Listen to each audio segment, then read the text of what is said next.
Nikola Tesla y el control del clima. Desde los experimentos de Nikola Tesla hasta la modificación del clima. Introducción. Hay historias científicas que parecen pertenecer a épocas diferentes, pero que, cuando se observan desde una perspectiva histórica, revelan una sorprendente continuidad. Una de ellas comienza con Nikola Tesla. A finales del siglo XIX, Tesla no estaba pensando solamente en construir motores, bombillas o sistemas eléctricos más eficientes. Su visión era mucho más ambiciosa. Quería comprender la electricidad como un fenómeno planetario y descubrir cómo transmitir energía y comunicaciones sin cables a grandes distancias. En 1900 obtuvo la patente estadounidense 649.621, relacionada con un aparato para la transmisión de energía eléctrica. Sus investigaciones también lo llevaron a experimentar con enormes diferencias de potencial, resonancia eléctrica, ondas electromagnéticas y las propiedades eléctricas de la Tierra y de su atmósfera. Tesla llegó a considerar a la Tierra y su entorno eléctrico como parte de un sistema que podía ser excitado mediante transmisores especialmente diseñados.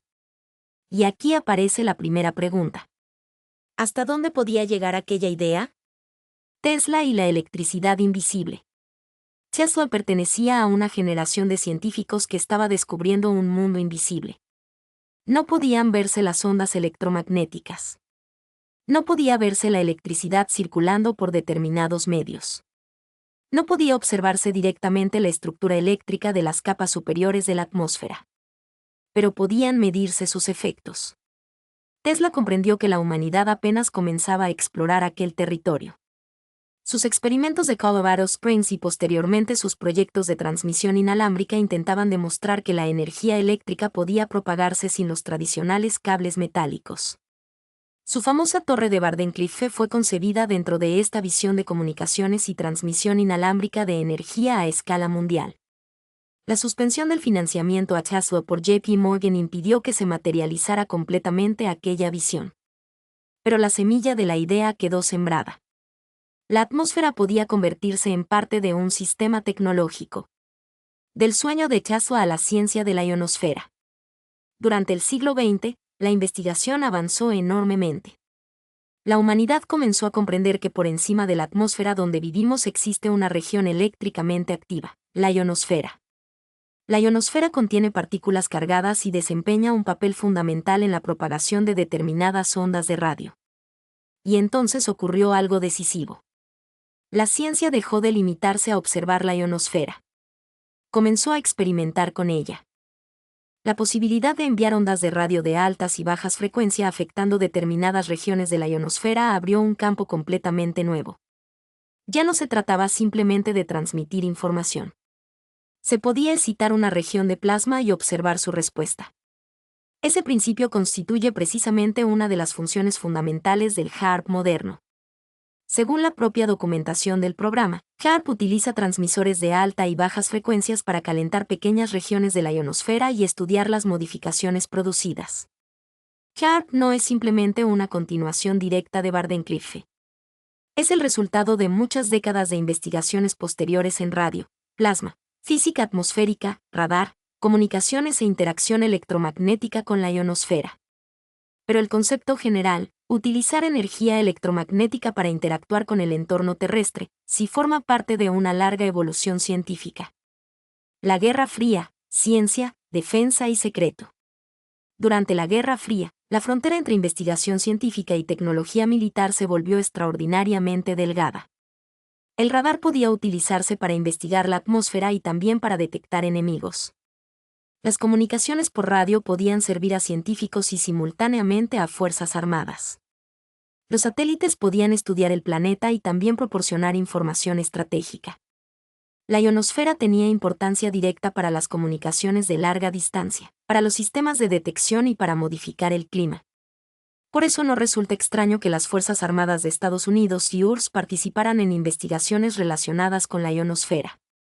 HAARP fue precisamente desarrollado dentro de ese contexto. El programa estuvo asociado históricamente con instituciones militares estadounidenses y posteriormente pasó a la Universidad de Alaska Fairbanks. Desde el 11 de agosto de 2015, la operación de la instalación fue transferida oficialmente de la Fuerza Aérea Estadounidense a la Universidad de Alaska Fairbanks. Actualmente, HAARP se presenta oficialmente como una instalación científica destinada a estudiar la ionosfera. Y entonces aparece en MOD. Ahora llegamos a uno de los documentos internacionales más importantes para comprender el contexto. En 1976, Naciones Unidas aprobó la Convención sobre la prohibición de utilizar el clima con fines bélicos. La convención fue abierta para firma en 1977 y entró en vigor el 5 de octubre de 1978. Tratados de la ONU. ¿Por qué fue necesaria una convención semejante? Porque durante la Guerra Fría las grandes potencias habían comenzado a explorar científicamente diferentes formas de modificar fenómenos ambientales. El clima. El propio nombre de ENMOD resulta significativo. Environmental Modification Techniques, en español. Técnicas de modificación del clima. La preocupación internacional no era imaginaria. Existía suficiente interés militar en las posibilidades de modificar determinadas condiciones ambientales como para que los estados consideraran necesario establecer límites jurídicos internacionales. La pieza que suele olvidarse, Bernard Eastland. Existe un capítulo especialmente interesante en esta historia. En 1985, el físico Bernard Eastland presentó una patente titulada Método y aparato para alterar una región de la atmósfera, la ionosfera o la magnetosfera terrestres. El título, por sí solo, resulta extraordinariamente revelador. La patente describía métodos mediante radiación electromagnética para excitar regiones de plasma de la ionosfera y contemplaba diferentes aplicaciones relacionadas con comunicaciones, detección y otras funciones. Eastland presentó además otras patentes relacionadas con la creación de regiones artificiales de calentamiento de plasma y estructuras de partículas en la magnetosfera. Esto no significa automáticamente que HAARP fuera construido para ejecutar todas las posibilidades descritas en esas patentes. Pero sí demuestra algo importante.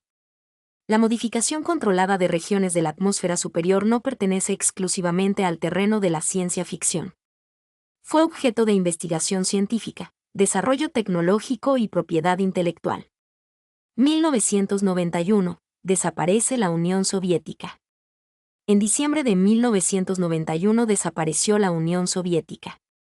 Durante casi medio siglo, Estados Unidos y la URSS habían mantenido una competencia científica, tecnológica y militar extraordinaria. Cada avance podía tener una aplicación estratégica. Cada descubrimiento podía convertirse en una ventaja militar. Con la desaparición de la URSS desapareció también el principal competidor estratégico de Estados Unidos. Eso cambió profundamente el equilibrio internacional. La caída de la URSS significa que Estados Unidos quedará libremente autorizado a utilizar técnicas de modificación del clima contra otros países. ENMOD continuó existiendo, pero solo en papel, como todo lo de la ONU. Lo que sí queda claro es que Estados Unidos pasó a disfrutar durante a partir de la década de 1990 de una posición tecnológica y militar extraordinariamente dominante y ventajosa. ¿Puede HAARP controlar el clima?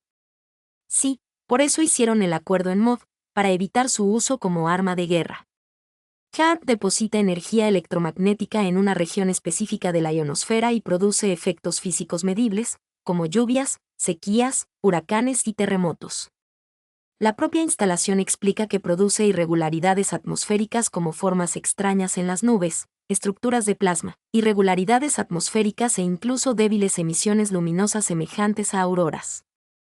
De Tesla al siglo XXI. Observemos nuevamente la línea histórica.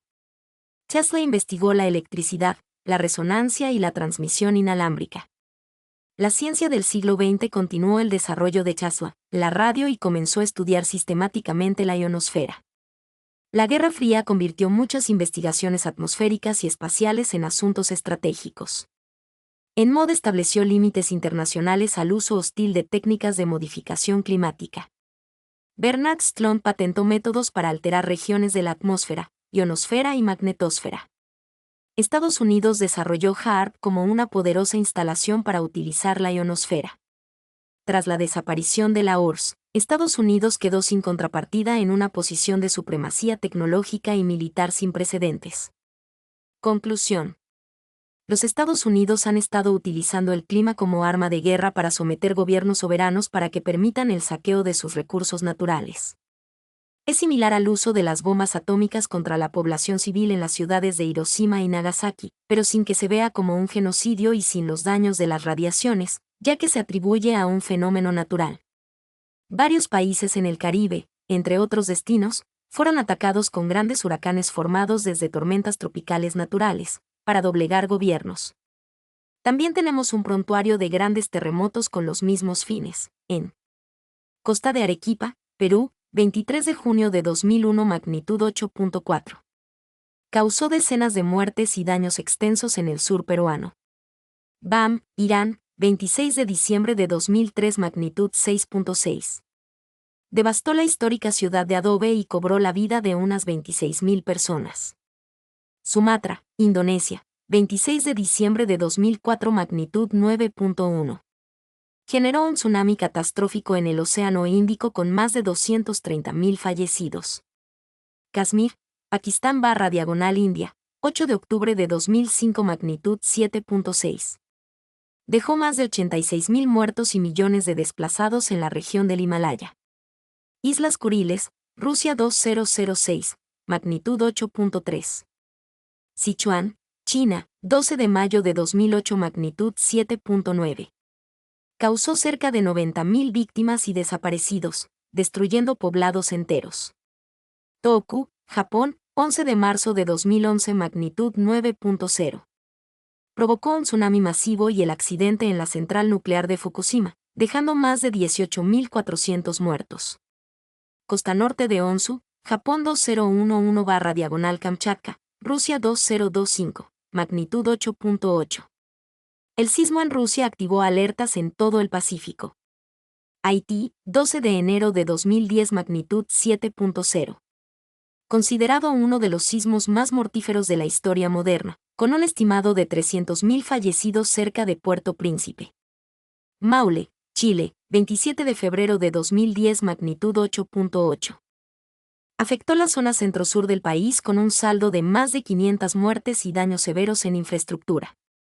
Entre otros, incluir los más recientes de Venezuela y ahora Colombia en el 2026.